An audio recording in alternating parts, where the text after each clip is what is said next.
다 함께 우리 신앙 고백하겠습니다.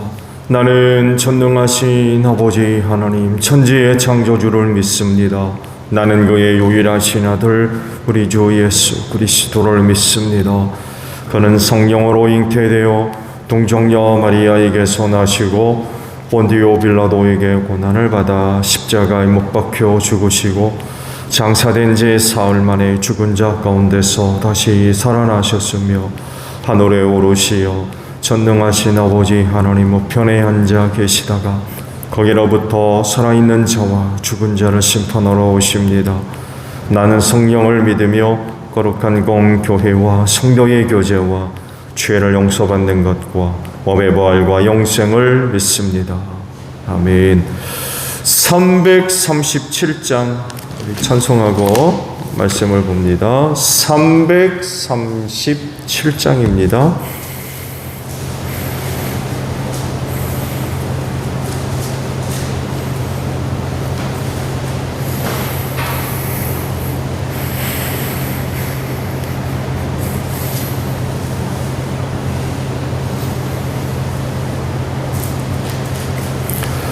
내 모든 시험 무거운 짐을 주 예수 앞에 아뢰이면 근심에 쌓인 날 돌아보사 내 근심 모두 맡으시네.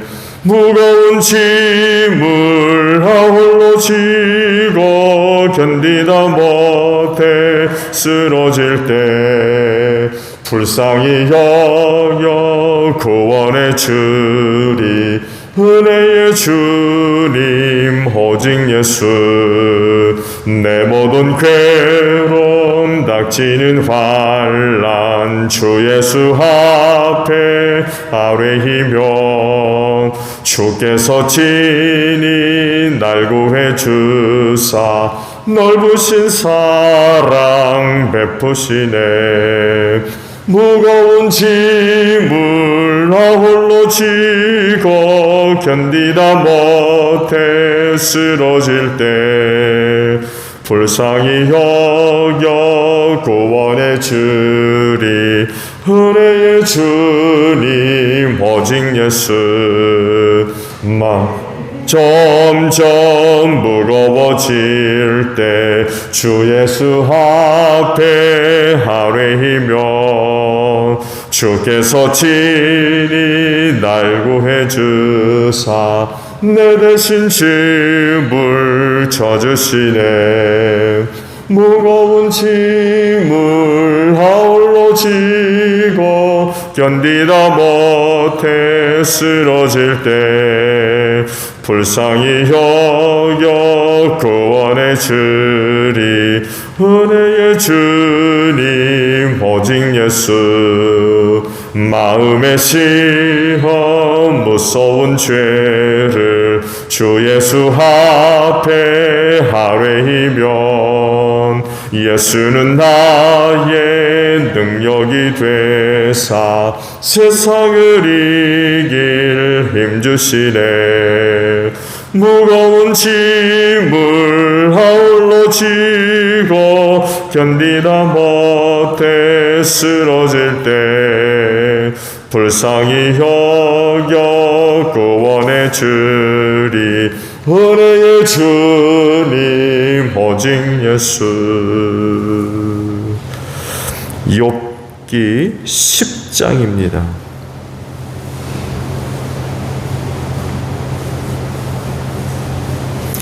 욥기 10장 1절에서 12절까지 있는 말씀을 봅니다. 산다는 것이 이렇게 괴로우니 나는 이제 원통함을 참지 않고 다 털어놓고 내 영혼의 괴로움을 다 말하겠다. 내가 하나님께 아뢰겠다. 나를 죄인 취급하지 마십시오. 무슨 일로 나 같은 자와 다투시는지 알려주십시오. 주님께서 선수 만드신 이 몸은 학대하고 멸시하면서도 악인이 세운 계획은 잘만 되게 하시니 그것이 주님께 무슨 유익이라도 됩니까? 주님의 눈이 살과 피를 가진 사람의 눈이기도 합니까? 주님께서도 매사를 사람이 보듯이 보신단 말입니까? 주님의 날도 사람이 누리는 날처럼 짧기라도 한단 말입니까? 주님의 횟수가 사람이 누리는 횟수와 같이 더덥기라고 한 말입니까? 그렇지 않다모니야 어찌하여 주님께서는 기어이 내 허물을 찾아내시려고 하시며 내 죄를 들추어내려고 하십니까? 내게 죄가 없다는 것과 주님의 손에서 나를 빼낼 사람이 없다는 것은 주님께서도 아시지 않습니까? 주님께서 손수 나를 빚으시고 지으셨는데 어찌하여 이제 와서 나에게 등을 돌리시고 나를 멸망시키려고 하십니까? 주님께서는 진흙을 빚듯이 몸소 이 몸을 지으셨음을 기억해 주십시오. 어찌하여 주님께서는 나를 티끌로 돌아가게 하십니까? 주님께서 내 아버지에게 힘을 주셔서 나를 낳게 하시고 어머니가 나를 품에 안고 젖을 물리게 하셨습니다. 주님께서 살과 가죽으로 나를 입히시며 뼈와 근육을 엮어서 내 몸을 만드셨습니다. 주님께서 나에게 생명과 사랑을 주시고 나를 돌보셔서 내 숨결까지 지켜주셨습니다. 아멘. 자, 오늘 아침에는요 1절을 함께 나누려고 그래요. 다시 보면 산다는 것이 이렇게 괴로우니 나는 이제 원통함을 참지 않고 다 털어놓고 내 영혼의 괴로움을 다 말하겠다라는 말씀입니다. 이욥이 고백하는 대로 산다는 건 괴로움이죠. 아마 이거 없는 곳은 천국밖에 없을 겁니다. 기본적으로 이마에 땀이 흘러야 먹고 살게 하신 이상 인간이 살기 위해서 살아가는 그 자체가 괴로움, 힘들고 피곤하고 그런 그 삶일 수밖에 없죠. 더군다나 세대가 악하죠. 선하지 않습니다. 그래서 많은 사람들이 고통을 당하죠. 누구만의 문제가 아니라 세상의 모든 사람들이 고통을 당합니다. 특히 주님 오실 날이 다가오면서 세상에 일어날 일들이 많은 사람들을 고통스럽게 하고 아마 괴롭게 만들 겁니다.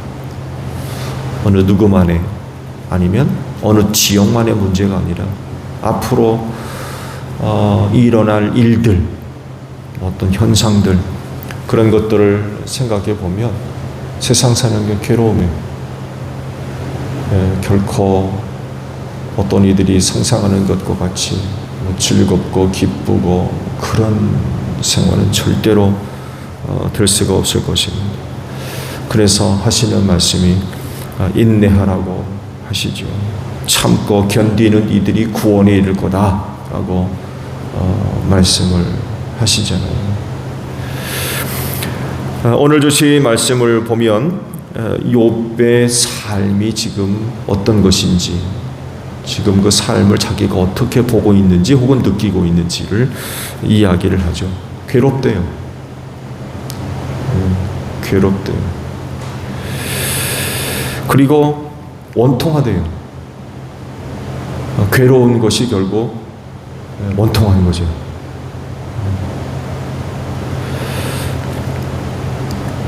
사실 욥이 겪은 그 일들이 일반적인 일은 아니죠. 일반적인 일이 아닙니다. 세상에 사는 사람들 가운데 아마 이런 일을 그렇게 동시다발적으로 겪는 사람은 아마 없을 거래요. 그런데 그 어려운 가운데에서도 그를 더 어렵게 만드는 게 이유가 없다는 거. 그런 일이 있다고 하면 그 일에 대해서 설명이 된다든지 뭐 이해를 한다든지 해야 되는데 이걸 모르겠는 거예요. 왜? 라는 질문 앞에 답이 없는 거예요. 왜? 라는 앞에. 이게 원통한 거죠. 괜히 원통하겠어요? 네. 정당한 이유가 없으니까 원통한 거거든요. 그런 일을 겪으면 그래도 이해가 되고 설명할 수 있는 어떤 부분이 있어야 되는데, 말씀드린 대로 왜? 라는 질문을 하게 되면 답이 없는 거예요.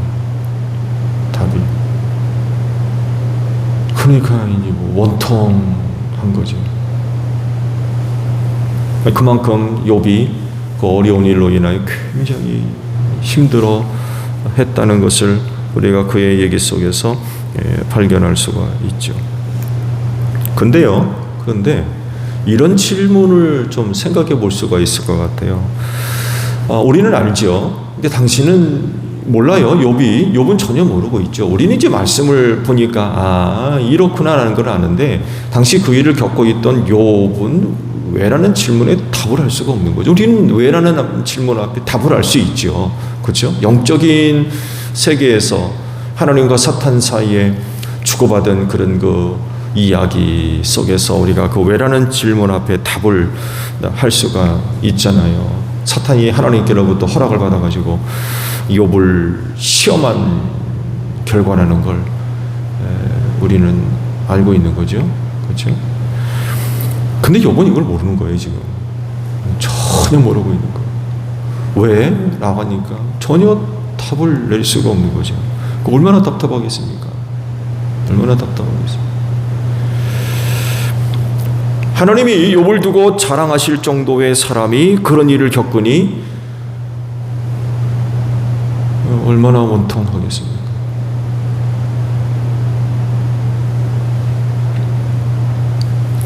그런데요, 자, 질문을 해볼게요. 욥이 이런 사실들을 알았다면 과연 욥은 어떻게 반응을 했을까요? 그는 어떻게 행동을 하고 어떤 말들을 했을까? 생각해 보세요. 왜라는 질문 앞에 욥이 답을 갖고 있어요. 그러면 과연 그 일들에 대해서 친구들이 찾아왔을 때 하는 이야기들 들으면서 욥은 무슨 말을 했을까? 무슨 행동을 했을까? 오늘 주신 말씀을 보게 되면 욥이 원통함을 참지 않고 다 털어놓고 괴로움을 다 말하겠다, 이런 그 이야기를 하고 있죠. 이런 욥의 모습을 두 가지 방향에서 볼 수가 있는 것 같아요. 하나는 말씀을 드린 대로 그 모든 일의 이유와 까닭을 알고 있는 경우입니다. 이런 경우라고 하면 욥이 과연 그렇게 말을 했을까? 또 그런 일들 때문에 원통함을 가질 수 있을까? 그래요?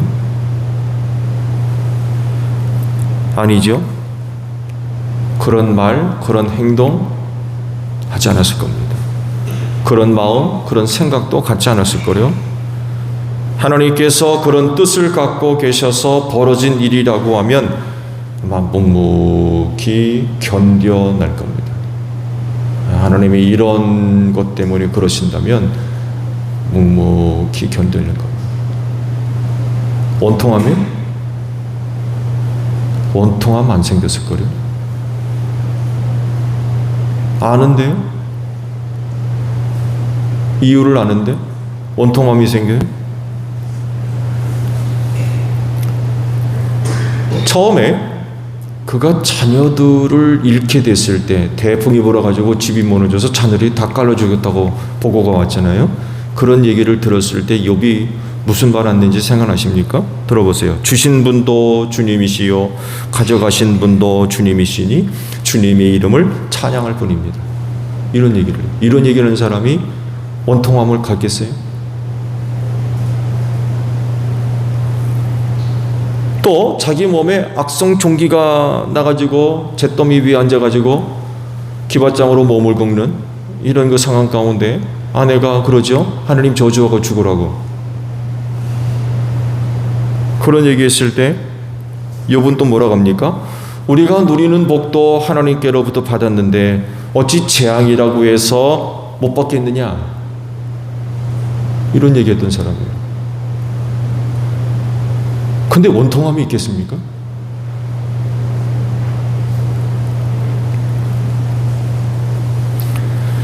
자, 다른 시각으로 또 보죠.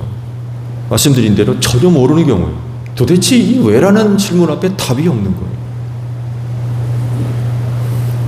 그럴 경우 욥은 어떻게 행동하고 무슨 말을 했을까라는 질문 앞에 여러분이 지금까지 봐온 욥의 모습이 바로 그거예요.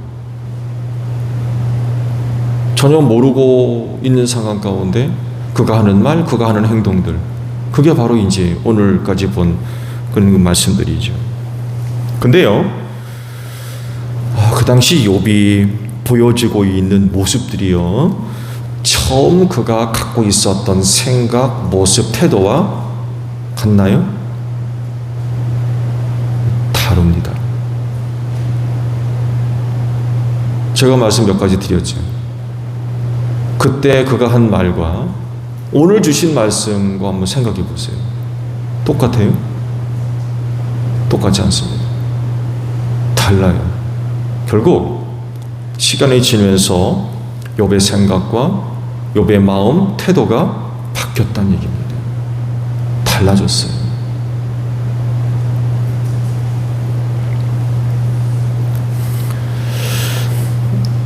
욥의 고백과 같이 산다는 건 괴로운 겁니다. 그 가운데 억울함도 있어요. 괴로움도 있고요. 원통함도 있습니다. 중요한 것은 이런 부분들을 어떻게 해결해 나가야 될 것이냐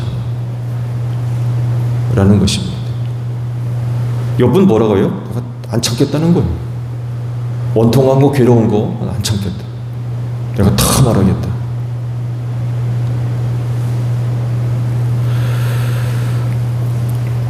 이런 부분들이 잘 해결되지 않으면 많은 문제들이 나타나게 돼 있어요. 신앙적으로도 그렇고요. 인생에도 많은 문제가 나타나요.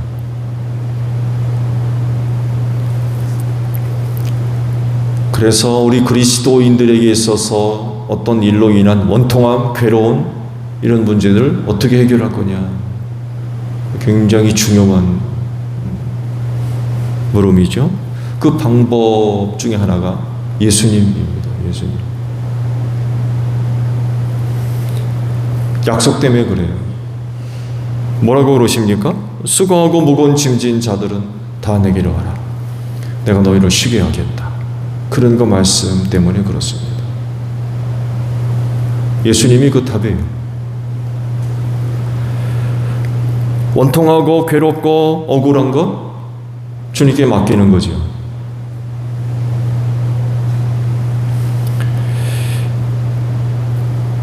원통함과 억울함과 괴로움을요, 사람에게 하는 것과 주님께 하는 것과는 엄청난 차이가 있습니다.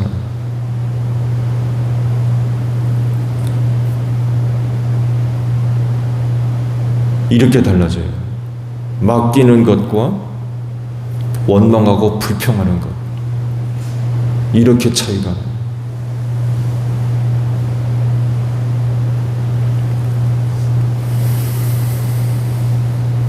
뭐가 맡기는 거냐, 뭘 맡기는 거라고 할 수 있느냐, 원망하고 불평하는 게 뭐냐를 구분하는 기준점이에요. 원통하고 억울하고 괴로운 걸 갖고 하나님께로 가느냐, 아니면 사람한테 가느냐, 이렇게 달라집니다.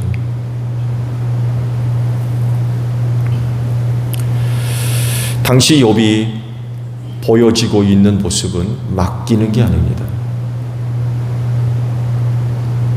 원망하고 불평하는 것. 말씀드린 대로 그가 처음 보여줬던 모습과 달라요. 처음의 모습들, 말씀들 몇 가지 드렸죠. 그거 맡기는 거, 하나님한테. 자녀 죽는 거, 자기 몸에 그런 일들이 일어나는 거 하나님께 맡기는 수준이에요.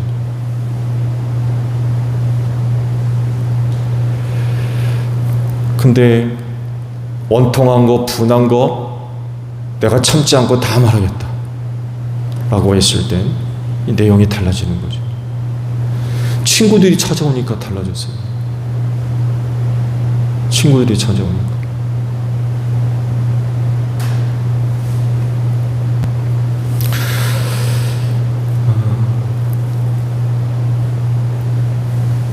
괴로우세요? 안 괴로운 사람 없을 거예요. 힘드니까. 피곤하고. 안 괴로운 사람 없습니다. 뭐 직장이나 가정이나 어디나 괴롭지 않는 게 없어요. 천국에 가서야 아마 이게 해결될 거예요. 그러기 전까지는 사는 것 자체가 괴로워. 그러다 보니까 모든 일들이 다 뭐 순탄하고 이해가 되고 납득이 되고 용납이 되고 그렇습니까? 이게 그렇지 않게 될 때에 원통함이 생기는 거예요. 원통함. 괴로움이 생기고 분함이 생기고. 그리스도인으로서 이런 문제들을 잘 해결해 나가는 것 참 중요한 문제가 되겠죠. 특히 신앙적인 면에 있어서 굉장히 중요한 영향을 끼치게 되어 있습니다. 그럴진데 원통하고 억울하고 괴로운 것 주님께 맡길 수 있는 여러분들이 되시기를 바랍니다. 오늘 아침도 필요하면 주님께 맡기는 이날 아침이 되시기를 바랍니다. 이런 문제들을 해결할 수 있는 그리스도인으로서의 아주 소중한 은혜죠. 은혜. 주께서 약속하신 은혜.